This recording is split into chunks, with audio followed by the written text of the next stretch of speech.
Hello everyone, welcome to Carpe Dumbbell. This is my first ever YouTube video.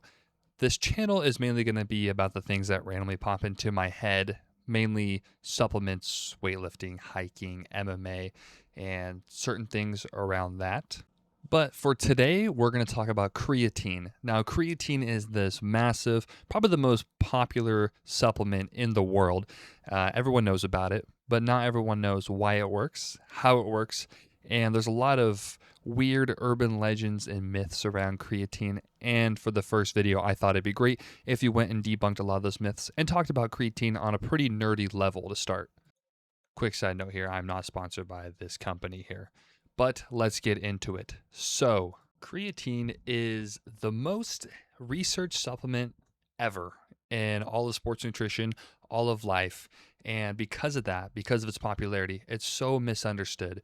You know, you have your mom telling you growing up, like, don't take creatine, it's going to ruin your kidneys, you're going to lose your hair, you're going to grow too big and strong, and people won't think you're attractive because your muscles are too big. But really, creatine is so incredibly good for you, and the downsides of it are so small. It's unbelievable. Okay, so creatine is not a steroid and it's not synthetic. It's actually a naturally occurring compound your body already makes. Your liver, kidneys, and pancreas synthesize creatine from two amino acids called arginine and glycine.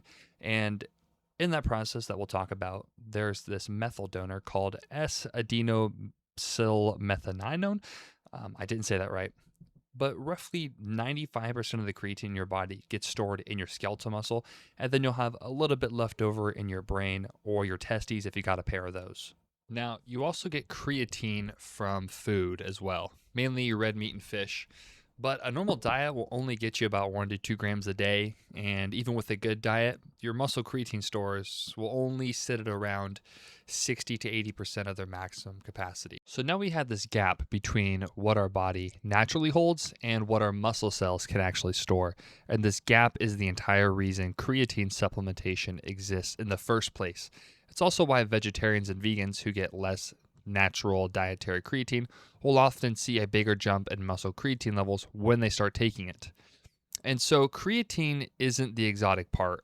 What's interesting about creatine and why it's becoming so popular is what it does once it's inside your muscle cells. And that's where you'll see real science kick in, and we're going to go ahead and take a look at it. To understand how creatine works, you have to understand how your muscles get energy in the first place.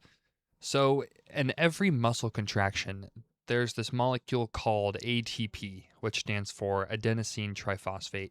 And ATP is basically the universal energy currency of the cell. But there's this weird catch where there's only enough ATP in your muscle cells to fuel 2 to 3 seconds of maximum effort. And after those 2 to 3 seconds, your body needs to basically instantly resynthesize ATP or the contraction stops. So this is where creatine now comes into play.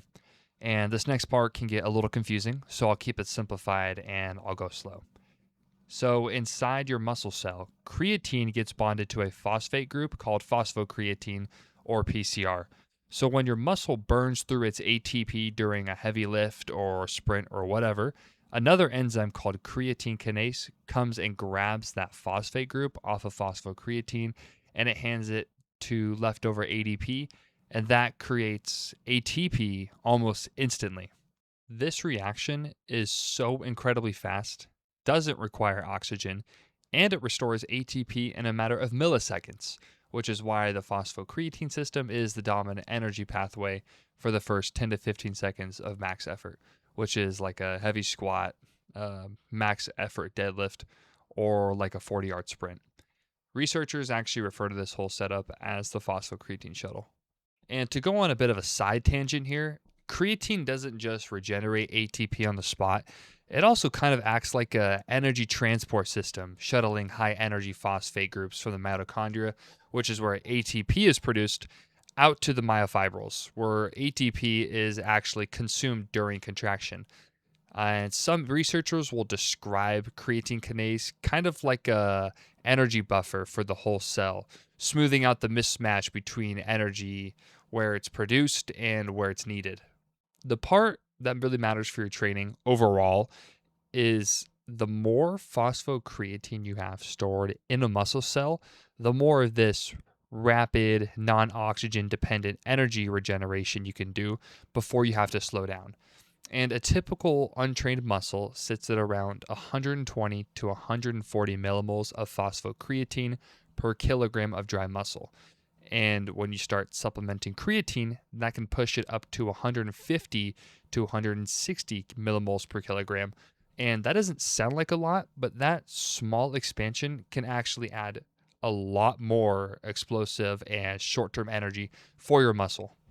Now we have a basic understanding of how creatine works, but does more phosphocreatine in your tank actually translate into real performance gains? The research says yes, actually. Who would have guessed? Or I would not be making this video.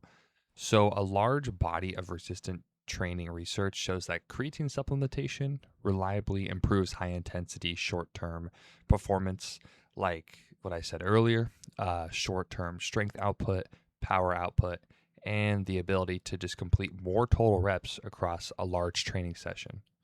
A 2024 meta analysis pooling multiple resistant training studies found that creatine supplementation significantly improved muscular strength across the entire general population, with the biggest improvements showing up in previously untrained individuals training at higher intensity.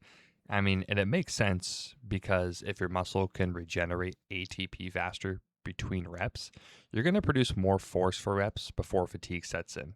And the total training volume over time is one of the primary drivers of long term strength and hypertrophy gains.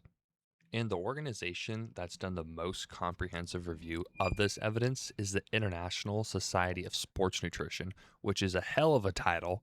Their position stand, first published way back in 2007 and updated in 2017, states literally plainly that creatine monohydrate is the most effective ergonomic nutritional supplement currently available for increasing high intensity exercise capacity and lean body mass during training, which is a hell of a statement that the International Society of Sports Nutrition is just straight up telling you that creatine is the GOAT.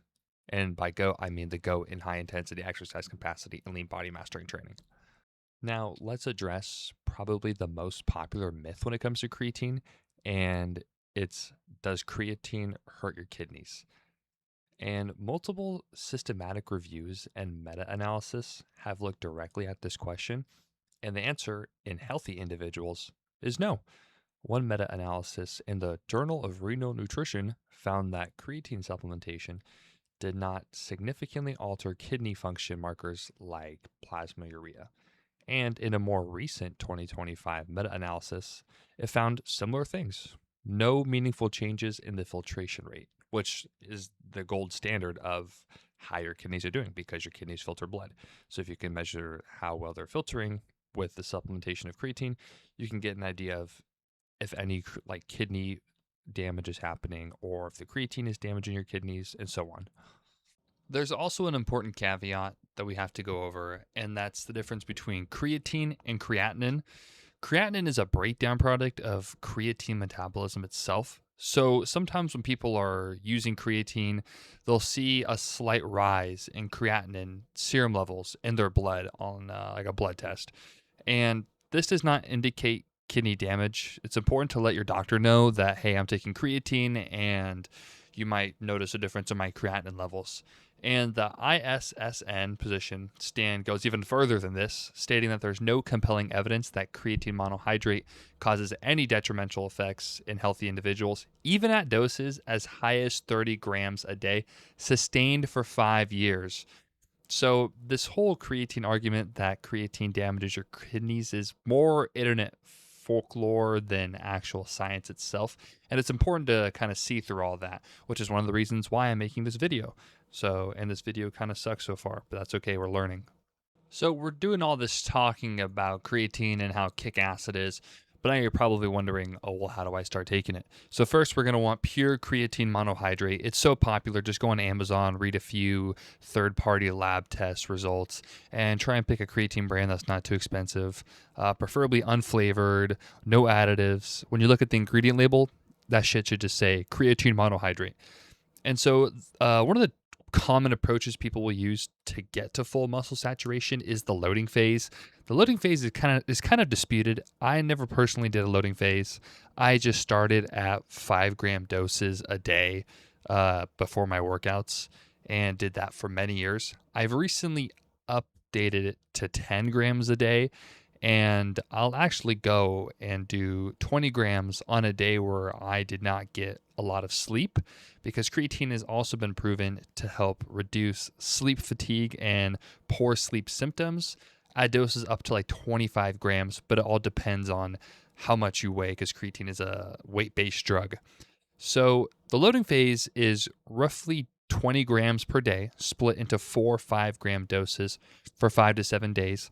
And then you follow that with a maintenance dose of 3 to 5 grams daily. And this will get you to full saturation in your muscles, ideally in about a week. The second approach just skips loading entirely. And it's what I mentioned. It's just taking 3 to 5 grams daily from day one. You'll reach the saturation point at about 3 to 4 weeks, typically. Like I said, it depends on how much you weigh. If you don't have a deadline and you want to avoid the mild like GI discomfort that comes with it, skipping a loading phase is totally fine. Like I said, it's if you really want the creatine benefits in a week for whatever reason, go ahead and try the loading phase. If not, if you're just a regular guy like me, then just take it normal every day. Also, I've noticed with me personally that if I take creatine while I'm fasting and I don't eat anything with it, I'll get some GI discomfort. Like it'll be some pretty bad nausea, like in like an hour or two after I take it. And that's with 10 grams. And then if I take like 20 to 25 grams because of my poor sleep, then I'll really get some nice nausea going in like 2 hours. It's also recommended that you take creatine with food, like a pretty standard carb source, like fruit or something, because it helps it digest better and it helps avoid some of the GI symptoms. Another side note here: take the creatine powdered version. The studies on the gummies are not nearly as good as the powdered version. And like I said earlier, get just normal creatine monohydrate, unflavored, and just take that with some food once or twice a day. Some people I know like to split up their creatine doses, like, oh, I'll take 2.5 grams before my workout, and then I'll take 2.5 grams after my workout. I just do the grams of creatine before my workouts and go from there. And to go ahead and wrap everything up, the deal with creatine: it's not a steroid. It's not dangerous for your kidneys in healthy people. It doesn't make your hair fall out. And it's not hype. It's the real deal. All of the best athletes in the world are taking creatine. It's the best, most natural occurring compound that can expand your muscles' short-term energy bursts. The best. And it's backed by some of the largest and most consistent bodies of research in all of sports science. So if you found this useful, I'll be covering more topics like this in the future: supplements, hiking, anatomy stuff, UFC, the whole shebang. Like I said, this is my first video. If you think this channel has potential, maybe consider subscribing, consider liking. I don't know. I don't care. I do this for the love of the game and because I love rambling about random topics of science and sports and other stuff. So thanks to you guys for watching, and I'll see you in the next video.